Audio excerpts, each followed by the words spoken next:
Sulekha astro மேஷ ராசி நேயர்களே, ஜூலை மாதம், இந்த ஜூலை மாதத்தில் கிரகங்கள் எவ்வாறு இருக்கிறது, கிரகங்களினுடைய ஆதிபத்தியம் உங்கள் ராசியின் மீது எவ்வாறு இருக்கிறது, இதன் மூலம் உங்களுக்கு நடைபெறப் போகின்ற நன்மைகள், எந்தெந்த விஷயத்தில் நாம் எச்சரிக்கையாக இருக்க வேண்டும், இந்த விஷயத்தை பற்றி தான் நாம் இப்பொழுது இந்த காணொலியில் காணப்போகிறோம். இந்த ஜூலை மாதம் என்று சொல்லும் பொழுது செவ்வாய் பகவான் ராசியினுடைய அதிபதி ராசியிலேயே இந்த மாதம் முழுவதும் விட்டிருக்கிறார். இது உங்களுக்கு ஒரு நல்ல பலம். ஏனென்றால் அவர் 4ஆம் இடத்தை பார்த்து உங்களுக்கு அசையா சொத்துக்கள், அதே நேரத்தில் 7ஆம் இடத்தை பார்த்து திருமணம் சம்பந்தப்பட்ட விஷயங்களில் இருந்த இடைஞ்சல்களிலிருந்து விடுதலை, அதே நேரம் அவர் அஷ்டமஸ்தானமாகிய அவருடைய இன்னொரு வீடான விருச்சிக ராசியையும் அவர் பார்வையிடுகிறார். அந்த 8ஆம் இடம் மறைந்த பொருட்களை தேடுவது, அந்த மறைந்த பொருட்களின் மூலம் உங்களுக்கு கிடைக்கக்கூடிய லாபங்களை அதிகப்படுத்துவதற்கு குரு பகவானும் உதவி செய்ய போகிறார். ஆனால் சிறு சிறு தடங்கல்கள் 11ஆம் இடத்தில் இருக்கக்கூடிய சனி பகவானால் ஏற்படும். இதனால் அவ்வப்பொழுது தலைவலி, அதே நேரத்தில் ஆங்ஸைட்டி அப்படின்னு நம்ம சொல்லுவோம் இல்லையா, அது மாதிரி ஒரு ஆங்ஸைட்டி தோன்றும்.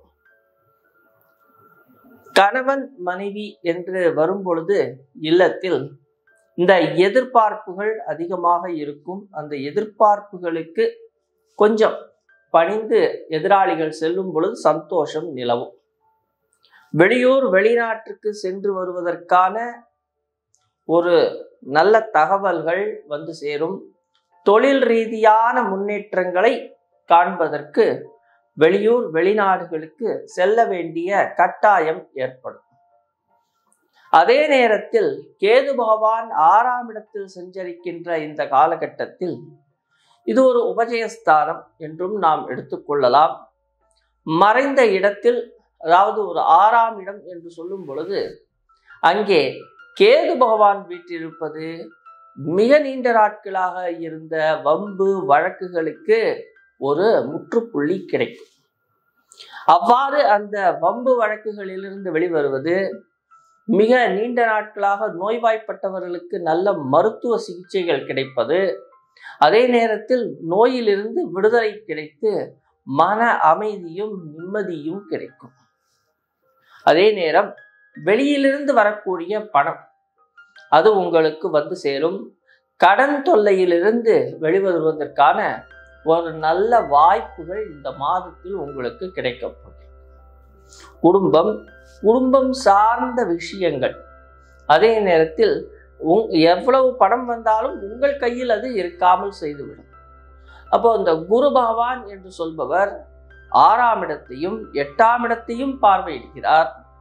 அதே நேரம் அவர் பாக்கியஸ்தானத்திற்கு அதிபதி. அவர் பார்வையிடுகின்ற இடம் வலுப்பெறுகிறது.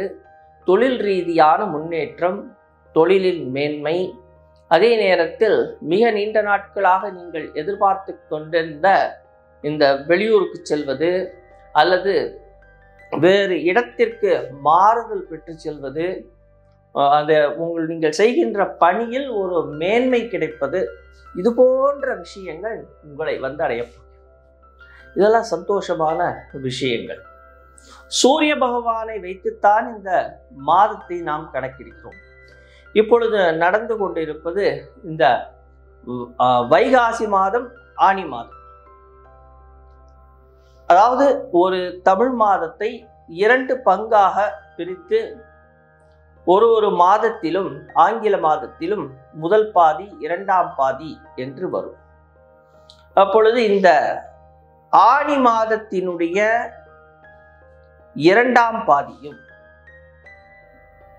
நாம் இப்பொழுது பார்த்து கொண்டிருப்பது ஆனி மாதத்தினுடைய 2ஆம் பாதியும் ஆடி மாதத்தினுடைய முதல் பாதியையும் பார்த்து கொண்டிருக்கிறோம். அதாவது சூரிய பகவான் இப்பொழுது மிதுன ராசியில் இருக்கிறார். அவர் 17ஆம் தேதிக்கு மேல் கடக ராசிக்கு மாறிவிடுவார்.